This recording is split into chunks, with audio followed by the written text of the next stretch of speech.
1870, quelque chose comme ça. Et avec des loyers, puisque tout est loué, de 2070 euros. Donc si on fait le delta, voilà, ce bout de papier là, ça représente en gros 1200 euros de cash flow tous les mois. Donc c'est comme s'il y avait quelqu'un qui travaillait 35 heures par semaine pour moi. Voilà, donc moi je fais rien, et que ben, c'est comme s'il reversait son salaire directement. Voilà. Et ce fameux document là, ce compromis de vente, qui est là, ben, voilà ce que je vais en faire. Voilà.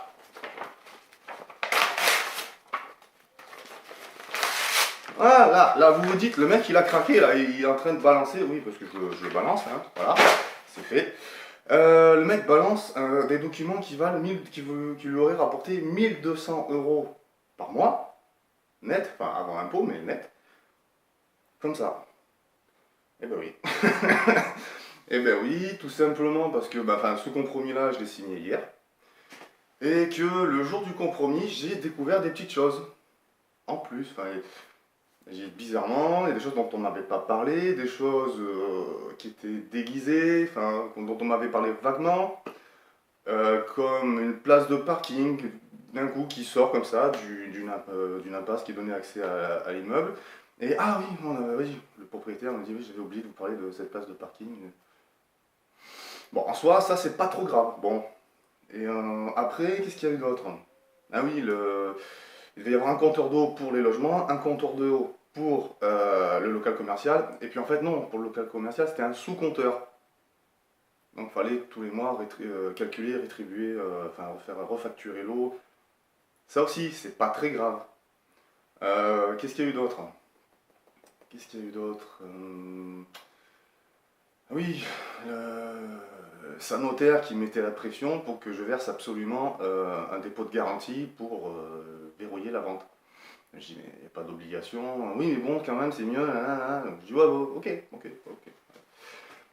Donc ça aussi, en soi, c'est pas grave. Le fait que la notaire ne m'ait jamais contacté pour savoir de quelle façon je comptais acquérir l'immeuble, ça, pareil, en soi, c'est pas grave, mais c'est ce cumul, ça, plus ça, plus ça, plus ça, plus ça, plus ça, des petites choses, voilà, bon, c'est approximatif, et puis temps d'empressement, voilà, ah oui, aussi, ça, c'est pas mal aussi.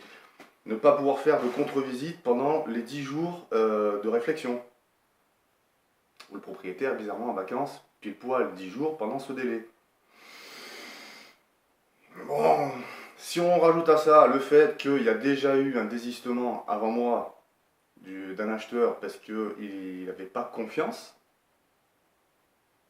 ça pue.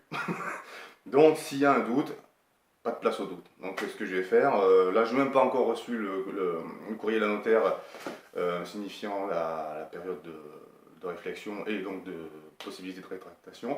Je vais même pas attendre ça, donc je vais faire mon petit courrier, je vais le poster cet après-midi. Et comme ça, terminé. Parce que, oui, effectivement, au niveau des chiffres, ça vaut le coup. C'est hyper rentable. Un taux de rendement, on est à, je savais plus de 14% de rentabilité. Un cash flow de 1200 euros par mois, c'est super, c'est génial. Oui, mais ça, c'est s'il y a plein d'emmerdes à côté, ça peut vite virer au cauchemar. Et je le sens plus. Voilà, tout simplement, je le sens plus. J'ai plus la confiance. Il y a trop de doutes, ça me travaille trop. Si c'est pour me faire des nœuds à l'estomac et au cerveau, c'est pas la peine. Donc je préfère laisser tomber. Peut-être je fais une super affaire, peut-être. Mais je pense que surtout, je m'enlève pas mal d'emmerdes, pas mal de stress. Et puis c'est pas grave, c'est pas celui-là, ce sera un autre. Donc je remets en chasse, je vais en chercher un autre. Et pour moi, cette expérience-là, c'est pas un échec, bien au contraire. C'est que j'ai évité peut-être beaucoup d'emmerdes. J'ai appris. Je sais maintenant aussi, je me dis, je sais reconnaître quand une affaire se présente bien ou mal. Là, en l'occurrence, mal. Ça part mal. Si ça part mal au début, logiquement, il y a de fortes chances que ça parte mal par la suite, que ça continue mal. Et voilà, c'est toujours formateur. Et je préfère éviter des problèmes. Alors, ouais, peut-être je perds 1200 euros par mois, peut-être. Et encore, ça se trouve, il y aura peut-être des impayés. Enfin, c'est noir sur le tableau, mais quand ça part de façon bancale, c'est pas bon. Donc je préfère tout couper, tout arrêter.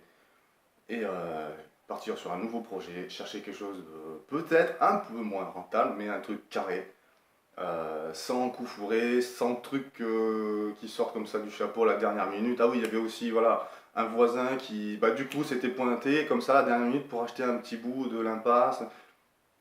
Donc c'est plein de choses qui viennent comme ça à la dernière minute, que j'apprends le jour du compromis. C'est très moyen. C'est très très moyen. Donc voilà, je voulais vous faire part de ça. Bah, c'est pas grave, donc ce sera pas pour cette fois-ci.